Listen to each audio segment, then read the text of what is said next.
नमस्कार, स्वागत है आपका। मैं हूं जूही। सबसे पहले खबर हेडलाइंस से।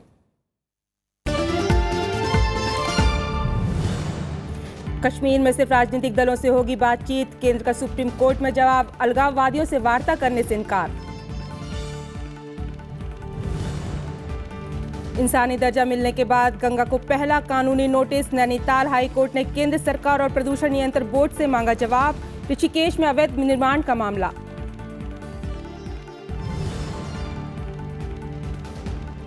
आतंकवाद पर भारत को सहयोग देगा साइप्रस। अंतर्राष्ट्रीय मंचों पर भी समर्थन। साइप्रस के राष्ट्रपति और प्रधानमंत्री की मुलाकात के बाद 4 समझौते।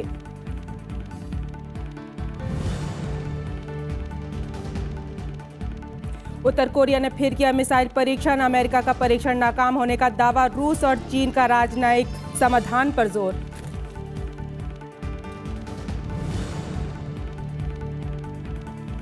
और मलेशिया में Azlan Shah cup hockey tournament का आगाज। भारत और ब्रिटेन के बीच पहला मुकाबला। एशियाई स्नूकर चैंपियनशिप के खिताब से चूके पंकज आडवाणी।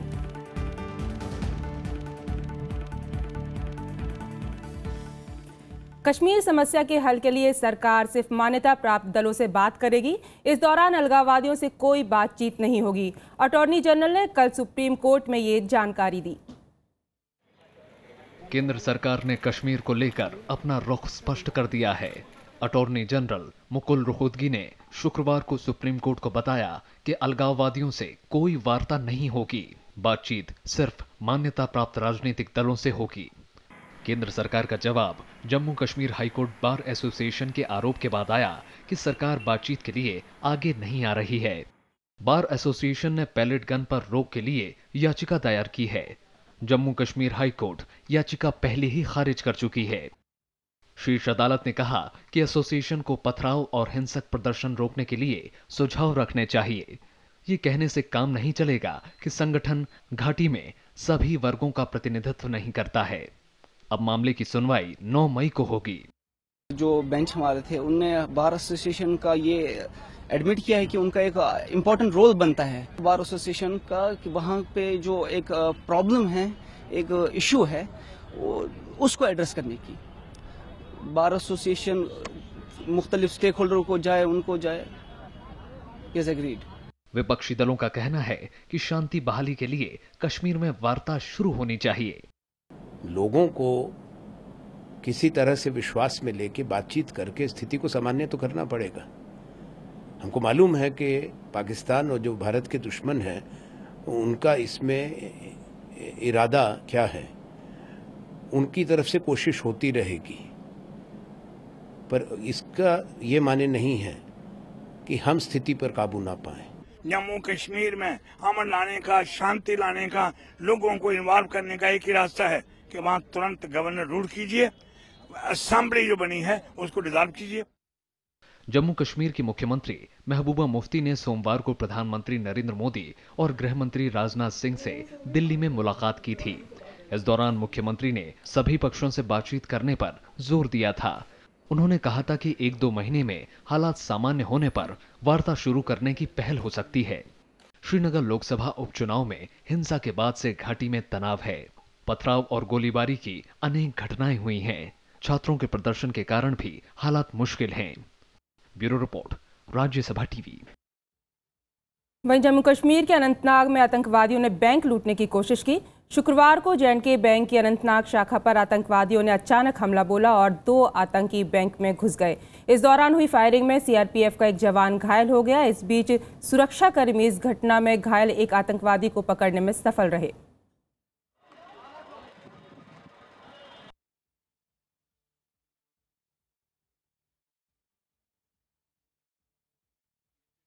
अभी आज जुमा है तो ये कर्मचारी नहीं है इतना, तो बोला ये बैंक बंद क्यों है, तो बोला मैं बोलने का मौका नहीं था, तो दूसरा बंदा खड़ा है वो उसने गोली मार दिया इसको। रक्षा क्षेत्र में देश को आत्मनिर्भर बनाने के लिए नई नीति पर काम हो रहा है। इससे रक्षा साजो सामान का घरेलू उत्पादन बढ़ाया जा सकेगा। रक्षा मंत्री अरुण जेटली ने कल ये बात कही। उन्होंने कहा कि इसे लेकर वैश्विक और घरेलू कंपनियों में उत्साह है। उन्होंने कहा कि GST की दरें वर्तमान दरों से ज्यादा अलग नहीं होंगी। वित्त मंत्री और रक्षा मंत्री अरुण जेटली ने भारतीय उद्योग परिसंघ की सालाना बैठक में रक्षा साजो सामान का घरेलू उत्पादन बढ़ाने के उपायों पर विस्तार से चर्चा की। उन्होंने कहा कि इसके लिए नीति बनाने का काम आखिरी चरण में है। रक्षा मंत्री ने कहा कि सरकार का फोकस दूसरे देशों से तकनीक लाने पर है ताकि युद्धक विमान, जहाज और पनडुब्बियों का आयात घटाया जा सके। On the strength of technological and other tie-ups, India also becomes a manufacturing economy. And the response which we have both from domestic industry and international industry has been quite encouraging itself. Bharat दुनिया में हथियारों का सबसे बड़ा खरीदार है। रक्षा उपकरणों पर जीडीपी का 1.8% खर्च होता है। भारत रक्षा साजो सामान का 70% आयात से पूरा करता है। हथियार और रक्षा उपकरणों पर साल 2025 तक करीब $250 अरब खर्च करने की योजना है। वित्त मंत्री ने जीएसटी दरों को लेकर भी भरोसा दिलाने की कोशिश की। उन्होंने कहा कि दरों को लेकर किसी तरह का हैरानी भरा फैसला नहीं किया जाएगा और ये वर्तमान दरों से बहुत अलग नहीं होगी। जीएसटी परिषद की 18 और 19 मई को श्रीनगर में बैठक होगी। Profiteering is not a bad word, but unfair enrichment is. And therefore the benefit of a reduced taxation is a benefit which the consumers are entitled to. इस बीच अंतर्राष्ट्रीय मुद्रा कोष ने कहा कि जीएसटी से भारत की विकास दर 8% से अधिक हो जाएगी। आईएमएफ का मानना है कि इससे वस्तुओं और सेवाओं की आवाजाही बढ़ने से आर्थिक गतिविधियां बढ़ेंगी। हालांकि डूबे हुए कर्ज बैंकों की माली हालत के लिए खतरा बने रहेंगे। बैंकों का डूबा कर्ज 1 लाख से बढ़कर पिछले साल दिसंबर तक 6 लाख करोड़ रुपए से अधिक हो गया है। Bureau report, Rajya Sabha TV. वहीं साइप्रस ने आतंकवाद के खिलाफ अंतर्राष्ट्रीय मंचों पर भारत का साथ देने का वादा किया है। सीरिया और तुर्की से सटे इस देश ने भारत के साथ आर्थिक और रणनीतिक संबंध बढ़ाने की इच्छा भी जताई है। प्रधानमंत्री नरेंद्र मोदी के साथ शिखर वार्ता में साइप्रस के राष्ट्रपति ने उपनिवेशवाद से मुक्ति में भारत के समर्थन के लिए आभार जताया। प्रधानमंत्री नरेंद्र मोदी और साइप्रस के राष्ट्रपति निकोस अनास्तासियादेस के बीच शुक्रवार को दिल्ली में अकेले और प्रतिनिधिमंडल स्तर की वार्ता हुई। दोनों नेताओं ने आपसी, क्षेत्रीय और अंतर्राष्ट्रीय मुद्दों पर बात की। दोनों देशों के बीच आतंकवाद से जुड़े मामलों पर भी चर्चा हुई। Given its location, Cyprus appreciates the threat that terrorism poses to the global peace and stability. India itself has been battling cross-border terrorism for decades. We will continue to promote our cooperation in order to contribute to stability, prosperity, and security in the world. In this context, we exchange views on developments in our respective regions and on international issues of common interest and concern. दोनों देशों के बीच 4 अहम समझौतों पर हस्ताक्षर हुए। इनमें हवाई सेवा शुरू करने, व्यापक जहाज, कृषि और सांस्कृतिक क्षेत्र में सहयोग शामिल है। साइप्रस संयुक्त राष्ट्र सुरक्षा परिषद में भारत की स्थायी सदस्यता का समर्थन करता है और दोनों देशों ने इसके लिए प्रयास करने पर जोर दिया। Both of us believe that a reformed Security Council, reflective of the world as it is and not as it was, is necessary to address the range of complex challenges facing the world today. इससे पहले Cyprus के राष्ट्रपति का राष्ट्रपति भवन में भव्य स्वागत हुआ। वे राष्ट्रपति प्रणब मुखर्जी और विदेश मंत्री सुषमा स्वराज से भी मिले। साइप्रस ने भारत में $8.5 अरब का निवेश किया है और वो इसे और बढ़ाने के इच्छुक हैं। चूंकि अगले सप्ताह तुर्की के राष्ट्रपति भी भारत आने वाले हैं और ऐसी स्थिति में संभावना ये व्यक्त की जा रही है कि प्रधानमंत्री नरेंद्र मोदी तुर्की के साथ बात करेंगे ताकि साइप्रस और तुर्की के बीच में जो विवाद है उस विवाद का कोई अंजाम निकाला जा सके। भारत के लिए एक तरीके से कहें तो राजनयिक रूप से यह काफ़ी बड़ी पहल होगी। राज्यसभा टेलीविजन के लिए कैमरा पर्सन DK पांडे के साथ दिल्ली से अखिलेश सुमन। मणिपुर में कांग्रेस के 4 विधायक कल बीजेपी में शामिल हो गए। राजधानी इंफॉल में एक समारोह में प्रदेश बीजेपी अध्यक्ष के भावनन सिंह और मुख्यमंत्री N बीरेन सिंह समेत अनेक नेताओं ने इनका स्वागत किया। इन 4 विधायकों के बीजेपी में शामिल होने के साथ ही कांग्रेस के कुल 6 विधायक पार्टी छोड़कर बीजेपी में शामिल हो गए हैं।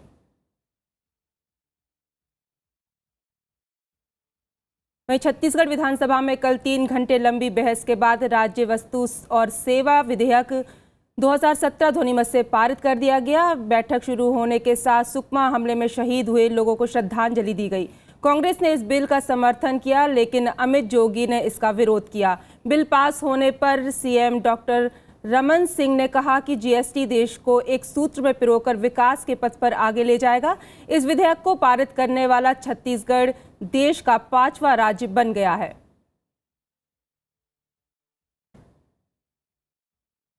प्रवर्तन निदेशालय ने नारदा स्टिंग मामले में टीएमसी के आरोपी नेताओं के खिलाफ मनी लॉन्ड्रिंग का मामला दर्ज किया है। इनमें कई सांसद और पश्चिम बंगाल सरकार के मंत्री शामिल हैं। पीटीआई के मुताबिक एजेंसी जल्द ही आरोपियों को समन जारी कर पूछताछ के लिए बुलाएगी। सीबीआई ने इस मामले में टीएमसी के 13 नेताओं के खिलाफ मामला दर्ज कर रखा है। कलकत्ता हाईकोर्ट के आदेश पर यह मामला दर्ज किया गया था। स्टिंग ऑपरेशन में कथित रूप से पार्टी के नेताओं को पैसा लेते हुए दिखाया गया है। पार्टी पूरे मामले को बार बार राजनीति से प्रेरित बता रही है।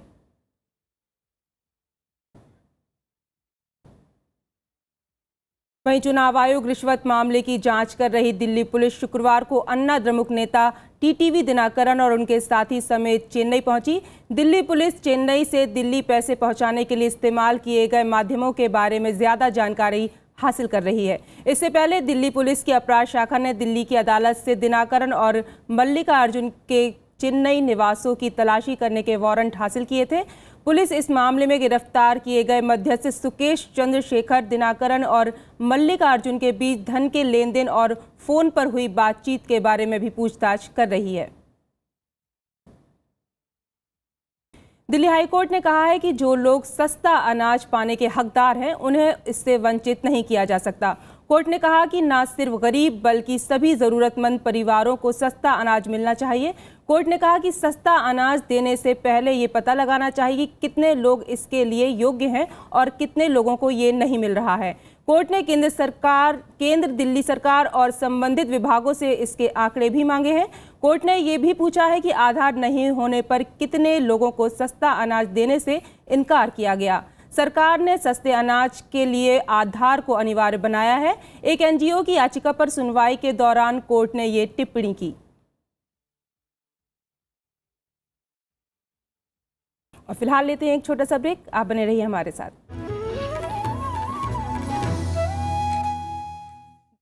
ब्रेक के बाद स्वागत है आपका।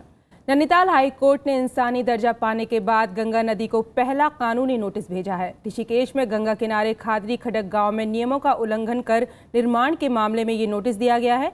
याचिका के मुताबिक ग्राम पंचायत ने म्युनिसिपल बोर्ड को ये जमीन बिना गांव वालों को भरोसे में लिए आवंटित की है। 2 जजों की बेंच ने मामले की सुनवाई करते हुए केंद्र सरकार, केंद्रीय प्रदूषण नियंत्रण बोर्ड, राज्य प्रदूषण नियंत्रण बोर्ड और नगर पालिका परिषद ऋषिकेश को भी नोटिस जारी कर 8 मई तक जवाब मांगा है।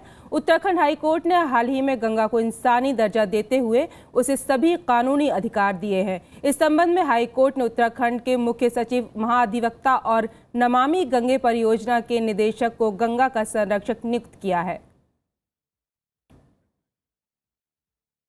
उपराष्ट्रपति मोहम्मद हामिद अंसारी ने आर्मेनिया और पोलैंड के दौरे को सफल बताया है। स्वदेश वापसी के दौरान विशेष विमान में उन्होंने दोनों देशों के साथ बेहतर रिश्तों का जिक्र किया। साथ ही आतंकवाद के खिलाफ साझा रणनीति पर जोर दिया।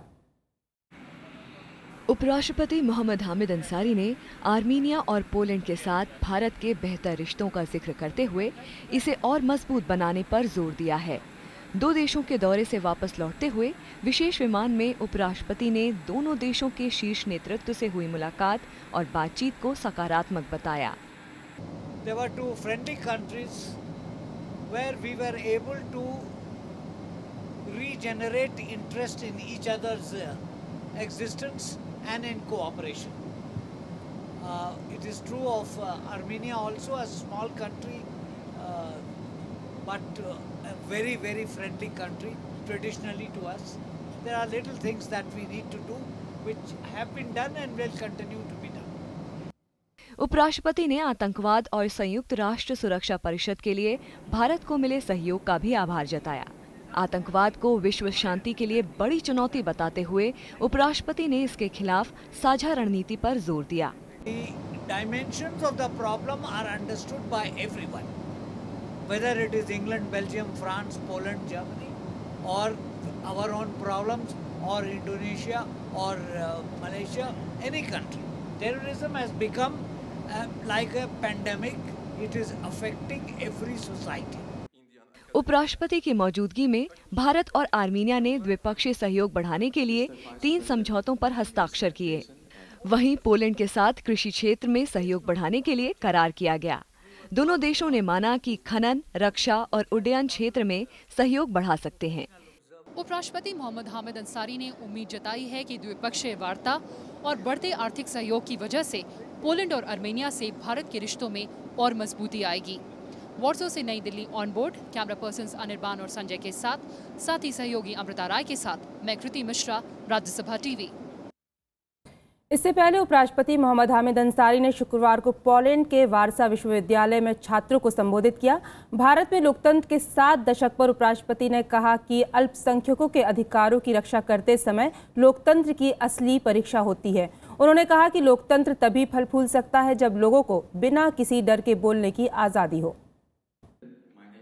वारसा विश्वविद्यालय में उपराष्ट्रपति मोहम्मद हामिद अंसारी ने दावा किया कि पिछले 70 सालों में तमाम परेशानियों के बावजूद भारत में लोकतंत्र मजबूत हुआ है। हालांकि उन्होंने कहा कि लोकतंत्र की सफलता के बावजूद इसे मजबूत करने में अभी कई चुनौतियां हैं। Democracy is a self-correcting and self-improving mechanism. The solution to addressing the gaps and failings of democracy is indeed more democracy. It is when democracy stops working, when conflicts are not peacefully resolved, that violent separatist movements and religious conflicts emerge. उपराष्ट्रपति ने कहा कि भारत विविधता भरा देश है और यहाँ सामाजिक, सांस्कृतिक, धार्मिक और भाषाई विविधताएं हैं। उन्होंने कहा कि ऐसे माहौल में तनाव और संघर्षों की संभावना बनी रहती है। These are often local and transitory, and the same allegedly democratic process that generates them also helps resolve them in good measure. Public awareness, avoidance of extremist postures, and prompt corrective action by the administration assists the process. Absence of these, for whatever reason, aggravates them and causes damage. उपराष्ट्रपति ने कई स्तर पर होने वाले चुनाव, स्वतंत्र चुनाव आयोग और मजबूत न्यायपालिका को लोकतंत्र के मजबूत होने की बड़ी वजह बताया है। इससे पहले उपराष्ट्रपति भारतीय समुदाय से जुड़े एक कार्यक्रम में भी शामिल हुए। यहाँ उपराष्ट्रपति ने दावा किया कि उनकी इस यात्रा के बाद कई नए क्षेत्र सामने आए हैं जिनमें भारत और पोलैंड आपसी सहयोग बढ़ा सकते हैं। अंतर्राष्ट्रीय मंच पर वाइस प्रेसिडेंट मोहम्मद हामिद अंसारी ने ये याद दिलाने की कोशिश की है कि लोकतंत्र को लेकर हमारा नज़रिया क्या रहा है और जब भी सरकारें लोकतांत्रिक मूल्यों को लेकर, संवैधानिक मूल्यों को लेकर भटकती हैं, तब लोकतंत्र कैसे खतरे में आ सकता है। कैमरामैन अनिर्बान के साथ सहयोगी कृति मिश्रा के साथ अमृता राय, राज्यसभा टीवी के लिए। भारत में 1% आबादी के पास देश की 53% संपत्ति है। संयुक्त राष्ट्र की रिपोर्ट में ये दावा किया गया है। संयुक्त राष्ट्र ग्लोबल कॉम्पैक्ट की report the better business better world में कहा गया है कि भारत में विकास राज्यों से बाहर नहीं निकल पा रहा है। रिपोर्ट में कहा गया है कि आर्थिक विषमता में भारत रूस के बाद दूसरे स्थान पर है। इस रिपोर्ट के जरिए भारत में आर्थिक असमानता के पहलुओं को उजागर किया गया है। यूएनजीसी के मुताबिक असमानता गरीबी को दूर करने के लिए भारत को एक दूसरे तरह के आर्थिक मॉडल की जरूरत है। रिपोर्ट में कहा गया है कि सतत विकास लक्ष्य के तहत भारत में करीब $1 ट्रिलियन तक निजी क्षेत्र से निवेश मिल सकता है। ये निवेश कृषि, खाद्यान्न, ऊर्जा और स्वास्थ्य में हो सकता है और इस निवेश से 2030 तक 72 मिलियन नौकरियों के अवसर उपलब्ध होंगे। रिपोर्ट में पेश आंकड़ों के हिसाब से भारत में मौजूद अमीर और ज्यादा अमीर बनते जा रहे हैं, जबकि गरीब लोग और गरीब हो रहे हैं। उत्तर कोरिया ने एक बार फिर बैलिस्टिक मिसाइल परीक्षण किया है। हालांकि ये परीक्षण नाकाम रहा। दक्षिण कोरिया के सेना प्रमुख के मुताबिक ये परीक्षण राजधानी प्योंगयांग के उत्तर में एक ठिकाने से शनिवार तड़के किया गया। मिसाइल परीक्षण के बारे में फिलहाल ज्यादा जानकारी नहीं मिल पा रही है। अमेरिकी समेत दुनिया के कई देशों के दबाव के बावजूद उत्तर कोरिया ने यह परीक्षण किया। दक्षिण कोरिया और उत्तर कोरिया के बड़े सैन्य अभ्यास से कोरियाई प्रायद्वीप में तनाव बढ़ सकता है। करीब एक हफ्ते पहले उत्तर कोरिया का मिसाइल परीक्षण नाकाम हो गया था। बढ़ते तनाव के बीच बुधवार को अमेरिका ने दक्षिण कोरिया में बेहद उन्नत मिसाइल रक्षा प्रणाली तैनात की है। उत्तर कोरिया के इस असफल परीक्षण से पहले अमेरिकी राष्ट्रपति डोनाल्ड ट्रंप ने कल कहा कि उत्तरी कोरिया संकट बड़े संघर्ष में तब्दील हो सकता है। राष्ट्रपति बनने के 100 दिन पूरे होने पर समाचार एजेंसी रॉयटर्स को दिए इंटरव्यू में ट्रंप ने दावा किया कि वो इस संकट का राजनयिक समाधान चाहते हैं।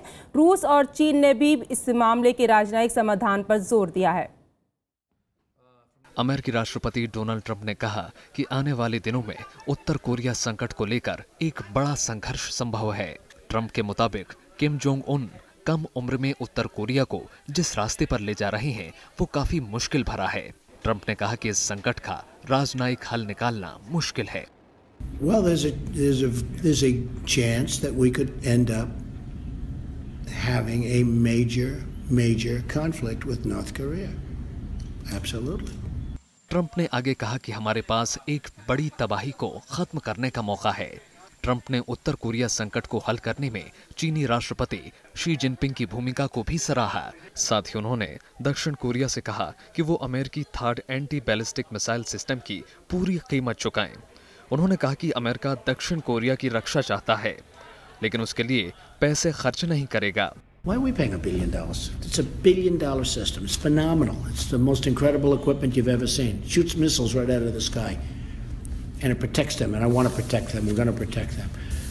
But they should pay for that, and they understand that. Uttar Korea ने हाल के महीनों में कई मिसाइल परीक्षण किए हैं। हाल ही में उसने 6ठे परमाणु परीक्षण करने की धमकी भी दी है। अमेरिकी राष्ट्रपति इससे पहले भी उत्तर कोरिया को विश्व शांति और सुरक्षा के लिए खतरनाक देश बता चुके हैं। Bureau report, Rajya Sabha TV. Asian squash championship में भारतीय खिलाड़ियों का शानदार प्रदर्शन जारी है। स्क्वैश खिलाड़ी सौरभ घोषाल और जोशना चिनप्पा ने टूर्नामेंट के सेमीफाइनल में जगह बना ली है। सौरभ ने हमवतन खिलाड़ी विक्रम मल्होत्रा को 11-7, 11-7, 11-7 से हराया। वहीं जोशना ने जापान की खिलाड़ी मिसाकी कोबायाशी को मात दी। उधर दीपिका पल्लिकल कार्तिक भी महिला वर्ग के सेमीफाइनल में जगह बनाने में सफल रहीं। दीपिका ने हांगकांग की लियू लिंग को 11-3, 11-6, 11-6 से हराया। अब रविवार को घोषाल का सेमीफाइनल में मुकाबला हांगकांग के लियो इयो से होगा। 16 बार के वर्ल्ड चैंपियन पंकज आडवाणी को एशियन स्नूकर चैंपियनशिप के फाइनल में हार का सामना करना पड़ा है। पंकज को चीन के लू हाओ तियान ने 6-3 से हराया। इसी के साथ पंकज करियर ग्रैंड स्लैम पूरा करने से भी चूक गए। अभी तक राष्ट्रीय, एशियाई और वर्ल्ड चैंपियनशिप में बिलियर्ड्स और स्नूकर के टाइम और पॉइंट पर फॉर्मेट के खिताब जीत चुके पंकज सिर्फ यही एशियाई 15 रेड स्नूकर खिताब नहीं जीत पाए हैं। भारतीय शटलर पीवी सिंधु चीन के हुआन में चल रहे एशियाई बैडमिंटन चैंपियनशिप टूर्नामेंट से बाहर हो गई हैं। महिला एकल के क्वार्टर फाइनल में चीन की खिलाड़ी बिंग जियाओ ने बड़ा उलटफेर करते हुए सिंधु को 15-21, 21-14, 24-22 से हराया। दोनों के बीच करीब 1 घंटे 17 मिनट तक रोमांचक मुकाबला चला। इसी के साथ टूर्नामेंट में भारतीय चुनौती भी खत्म हो गई है। मलेशिया की इपोह में आज से Azlan Shah cup hockey tournament शुरू हो रहा है। टूर्नामेंट में आज पहले मैच में भारत का मुकाबला ब्रिटेन से होगा। भारत पिछले साल इसी टूर्नामेंट का उपविजेता रहा था। करीब 6 हफ्तों के लंबे कैंप के बाद भारतीय hockey team Azlan Shah cup में उतरने जा रही है। टूर्नामेंट में भारत के अलावा न्यूजीलैंड, ऑस्ट्रेलिया, जापान, मलेशिया समेत कई बड़ी टीमें हिस्सा ले रही हैं। और आखिर में एक नज़र हेडलाइंस पर। जम्मू कश्मीर में सिर्फ राजनीतिक दलों से होगी बातचीत, केंद्र का सुप्रीम कोर्ट में जवाब। अब अलगाववादियों से वार्ता करने से इनकार।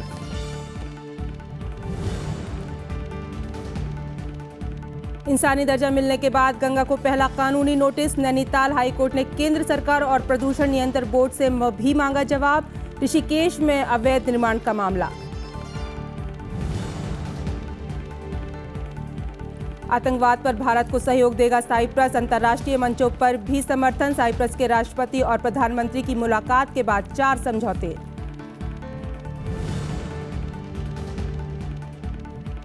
उत्तर कोरिया ने फिर किया मिसाइल परीक्षण। अमेरिका का परीक्षण नाकाम होने का दावा। रूस और चीन का राजनयिक समाधान पर जोर।